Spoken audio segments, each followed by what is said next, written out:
देखिए, आप अखबार पढ़ रहे हों या टेलीविज़न देख रहे हों या आप रेडियो की खबरें सुन रहे हो, तो हर तरफ से यूक्रेन और रशिया की कहानी बताई जा रही है। हम सबको मालूम है कि रशिया ने यूक्रेन पर हमला कर दिया, लेकिन हम में से बहुत सारे ऐसे लोग हैं जिन्हें ये पता तो है कि हमला हो गया, लेकिन ये नहीं पता है कि इसके पीछे के हिस्टोरिक बैकग्राउंड्स जो हैं वो क्या है। उन्हीं के लिए मैं आपके सामने आज आया हूँ। मैं ज़ाकिर मलिक भलेसी हूँ। मेरा एक फेसबुक पेज है जिसका नाम पॉजिटिव वाइब्स विद ज़ाकिर भलेसी है, उसे ज़रूर फॉलो कीजिए, ज़रूर लाइक कीजिए। और मेरा एक यूट्यूब विंडो है जिसका नाम ज़ाकिर मलिक भलेसी है, उसे भी सब्सक्राइब कीजिए। रशियन रीजन की हिस्ट्री जो है वो 9th सेंचुरी से ही शुरू हो जाती है, जब इस पूरे इलाके पर किवियन रूस एम्पायर का कब्ज़ा हो गया और उनकी हुकूमत कायम हुई। और उसके बाद मंगोलियंस का इन्वेजन हुआ और फिर ज़ार की हुकूमत आई। और आखिरी जो बादशाह हुए वो निकोलस ज़ार थे, जिनकी हुकूमत के ख़िलाफ़ एक बहुत बड़ा रिवोल्यूशन हुआ, बहुत बड़ा इनकलाब आया, जिसको हम रशियन रिवोल्यूशन या रूसी इनकलाब भी कहते हैं। तारीख़ में उसके हवाले मिलते हैं। बहुत ही अहम इनकलाब था जो एक मज़दूर तबका ने एक सल्तनत को हिला दिया था और उसको ज़ार को हुकूमत छोड़नी पड़ी थी।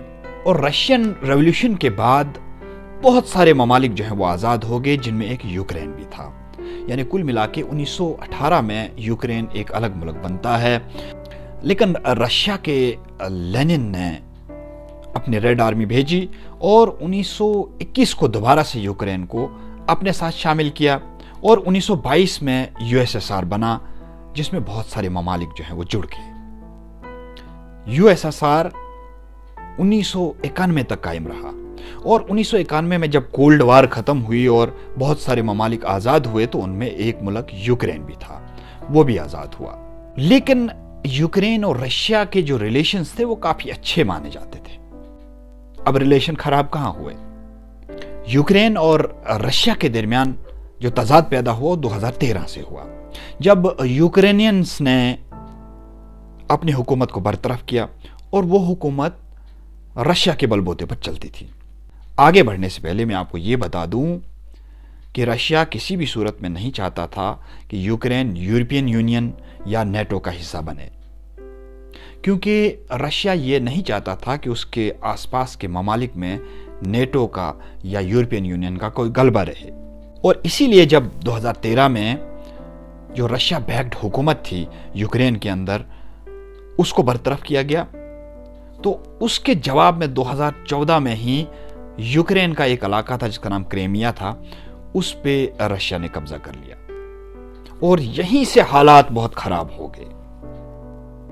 हालांकि इस कब्जे के बाद बहुत सारे ममालिक ने रशिया के खिलाफ कुछ सैंक्शंस भी लगाई, लेकिन इन दो मुल्कों के दरमियान टेंशन बढ़ती ही रही। और ये टेंशन इतनी बढ़ी कि आज मौजूदा वक्त में इस तरीके के हालात पैदा हो गए हैं कि रूस ने एक बार फिर यूक्रेन पर हमला कर दिया है। आज की जो जंग हुई है, इसकी वजूहात जो है वो डेम्बस है, जो एक रीजन है यूक्रेन का। इस इलाके में रशियन ज़बान बोलने वाले और रशियन कल्चर के लोग जो हैं बहुत सारे रहते हैं, और उनकी जो अफेक्शन है वो रशिया के साथ ज़्यादा है।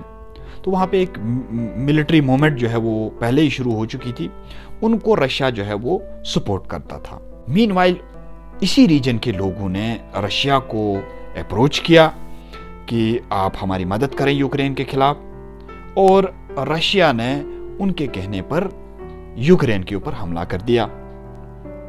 अभी फिलहाल ये जंग जारी है। इसके नताइज क्या निकलेंगे मैं उस पर नहीं जाना चाहता, लेकिन इसकी बैकग्राउंड मैं ज़रूर आप तक पहुंचाना चाहता था कि आखिर ये यूक्रेन और रशिया के दरमियान का जो रिलेशन है, ये पहले कैसा था, बाद में कैसा बना, और अब क्या रिलेशन है। बहुत बहुत शुक्रिया।